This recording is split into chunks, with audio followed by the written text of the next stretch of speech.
Hey everyone, what's going on? Welcome to Mustache MMA. This is the breakdown episode 1.1. We had a withdrawal from the Calvin Kattar Chikadze card in Gabriel Benitez. He was fighting TJ Brown. He dropped out. So now Charles Rosa is coming in for Gabriel Benitez to fight TJ Brown. We're going to go ahead and break that fight down as well as give an official prediction for that fight. So here we go. Let's get into it. TJ Brown, Charles Rosa, featherweight fight. I did break down TJ Brown on my other video before, but I'm going to go ahead and do it again. So he does have pretty good wrestling. He is, able to get people on the ground and kind of create those situations where he has that top pressure and top control. He has decent takedown offense. However, he's really reckless with his takedowns at times. He's been put in multiple situations where he leaves his neck open for a double leg, gets caught for a guillotine.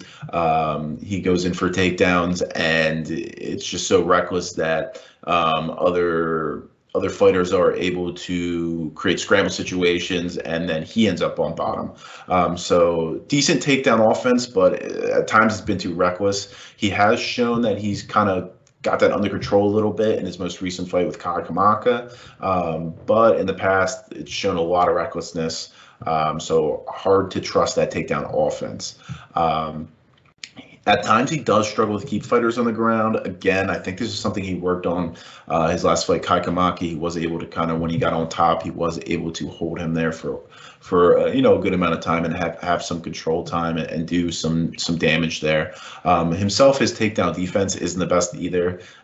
He's had a lot of people be able to get takedowns on him as well. When they're in that 50-50 spot, he tends to potentially lose those more often than not.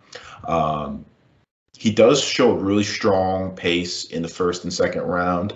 However, he does tend to slow down a bit in the third, but he is still there. He's not totally gassed, but he does slow down as compared to what he does in the first and second round.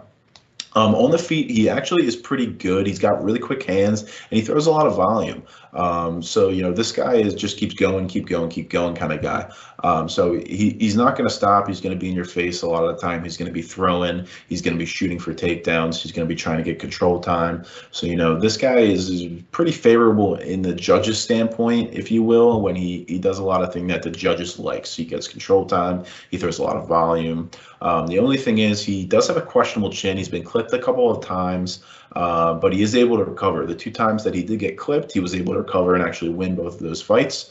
But his opponents really didn't take advantage of the fact that he was compromised. Instead of kind of trying to let him stand up and finish the fight, they decided to go to the ground and wrestle with him. So not the most fight IQ for his opponents there, but he was able to recover. He shows the ability to do that, and he came back and won those fights. In with Charles Rosa, he is really high level BJJ, so he's always looking to get any kind of submission he can. I believe he has 8 submissions on his resume.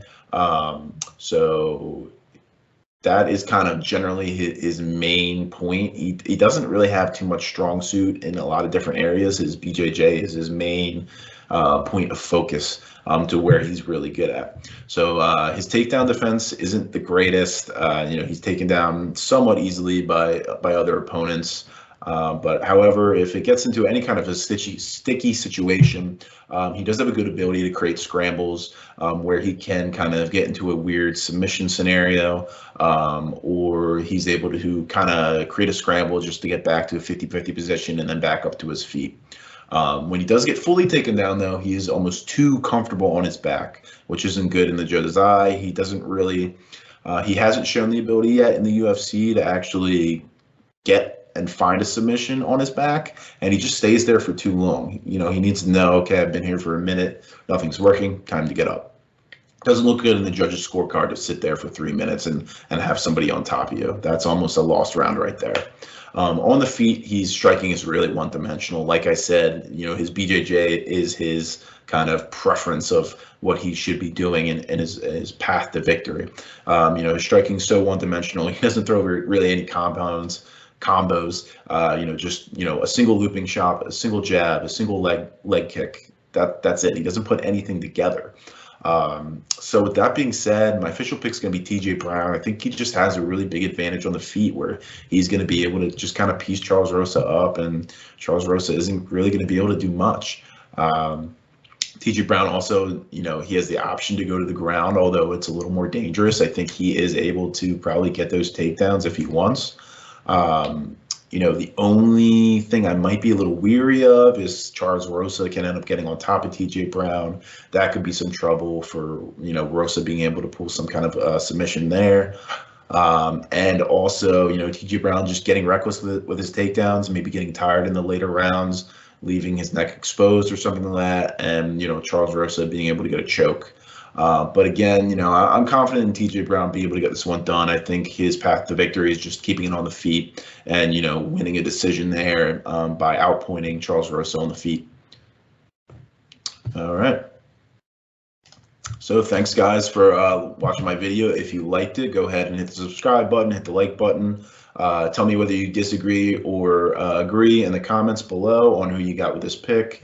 Tell me in the comments if you don't like my hair, you don't like my mustache, you don't like the Eagles. Tell me anything. I'm all ears. Additionally, watch out for 2 more videos I got coming out this week.